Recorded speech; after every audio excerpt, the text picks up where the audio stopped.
안녕하십니까. 세상을 읽어주는 남자 이상훈입니다. 오늘은 AMD에 대해서 한 말씀 드리겠습니다. AMD는 CPU 시장에서 인텔에 강력하게 도전하고 있는 업체입니다. 그런데 최근에는 좀 주춤하는 양상인데요. 인텔의 차세대 CPU로 소비자용인 엘더레이크, 서버용인 사파이어 레피즈가 워낙 시장에서 좋은 반응을 얻고 있는 데다 인텔의 경우 TSMC 3나노 공정을 애플과 함께 가장 먼저 활용할 가능성이 크다는 소식이 전해지면서 이 노드 경쟁에서 수년간 항상 최전선에 있었던 AMD가 어느덧 뒤로 밀리는 모양새입니다. 당장 애플만 해도 지난해 이미 5나노 CPU를 내놨는데요. AMD는 올 하반기에나 5나노 공정의 라이젠 CPU를 내놓을 계획입니다.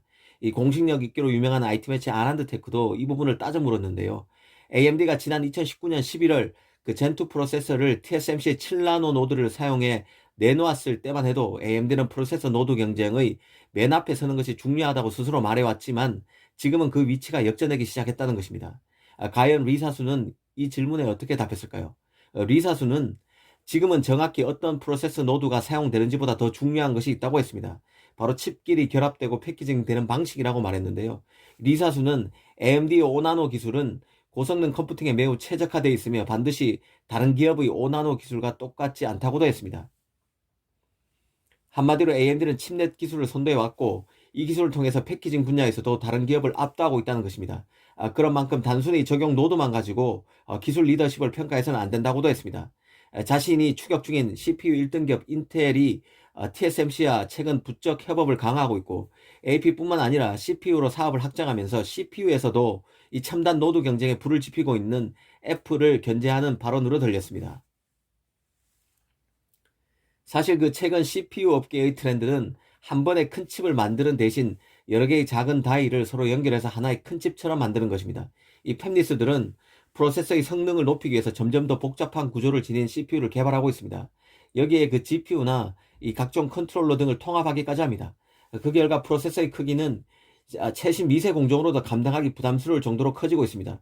최신 미세 공정을 사용할수록 가격이 천정부지로 치솟는 점 역시 이 팹리스에게는 부담이 될 수밖에 없습니다. 그런데 AMD의 경우는 7나노 공정 CPU부터 아예 CPU 코어 부분을 별도의 작은 칩넷으로 분리시키고 여기에 14나노 공정으로 만든 입출력 단자 다이를 붙여서 CPU를 제조해 왔습니다. 이렇게 되면 패키징 방식이 복잡해지는 단점이 있지만 대신 꼭 최신 미세 공정을 적용하지 않아도 되는 부분에 저렴한 공정을 사용하고 칩넷을 여러 개 붙이는 방식으로 코어 숫자도 늘릴 수 있습니다. 이 파운드리도 펩 가동률에서 장점이 확실한데요. 이 성능이 중요한 부분은 미세 공정에서 만들고 입출력 단위나 메모리 컨트롤러 등은 좀 더 구세대 공정으로 만들어서 단일 칩 제조로 인한 수율 저하도 막고 이 가동률이 떨어질 9세대 공정의 활용률을 높이는 효과도 거둘 수 있게 됩니다. 인텔도 AMD 칩넷 방식에 대응해서 타일 방식의 멀티타입 패키징 방식을 개발했는데요. 이 데이터 센터용에 들어가는 독립형 GPU인 인텔의 본토베키오 GPU 같은 경우는 기본적으로 인텔의 7나노 공정에서 만들지만 칩의 일부분은 TSMC 5나노 공정에서 제작되는 구조입니다.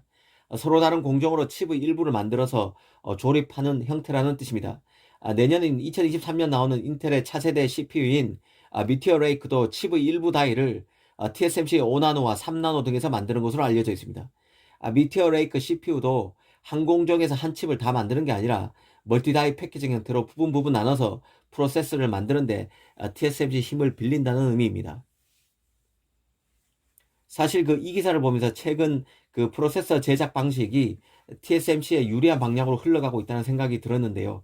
이 프로세서가 여러 공정에서 만들어 제작되는 형태이기 때문에 패키징 방식이 갈수록 복잡해지고 있습니다.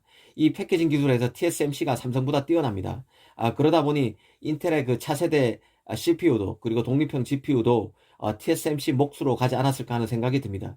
이 가뜩이나 보수적인 칩 시장에서 칩 제작 방식이 복잡할수록 칩 제작 경험이 많은 TSMC에게는 더 유리할 수밖에 없습니다. 개인적으로 아난드테크가 AMD 리사수에게 도발적인 질문을 한 데는 아마도 인류 팹리스 간에 이 파운드리 용량 확보 문제도 있기에 그런 질문을 했을 거라 생각하는데요. 앞으로 애플, 인텔, 엔비디아 등 쟁쟁한 경쟁사들과 첨단 노드 확보 경쟁이 갈수록 치열해질 텐데 AMD 수장으로서 보관이 있느냐는 의미가 질문에 내포되어 있다고 봅니다. 그런데 리사수의 답변을 보면 이런 질문에 대한 답변을 기술적으로 피해갔다는 생각도 들었습니다. 오늘은 AMD가 어느덧 첨단 노드 활용해서 뒤지고 있다는 소식의 배경을 따져봤습니다. 감사합니다.